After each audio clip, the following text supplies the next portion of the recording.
bitta bemorim bilan urush bilan ishimiz boshlangan. Bekzod aka ko'rayotgan bo'lsangiz, ming bor uzr. Bekzod aka mana oldin kelganlarida qornilari bor, ozgina vaznlari bor edi. Oldindan aytganlar. Birinchi gaplar shu bo'lgan: "Barnoxon, men davlat ishida ishlayman va men jismoniy harakatlar qilishga vaqtim yo'q, men o'tirib ishlayman" deganlar.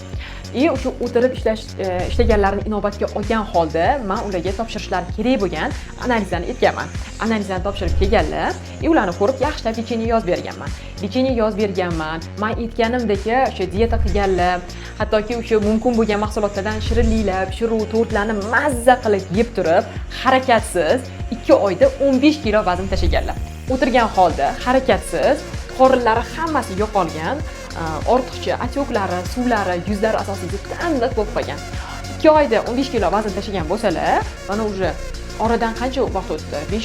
5 mi yoki 6 oy o'tgan bo'lsa, hozirgacha o'sha o'rganganlarini davom ettirib 1 gramm ham vazn qo'shmaganlar.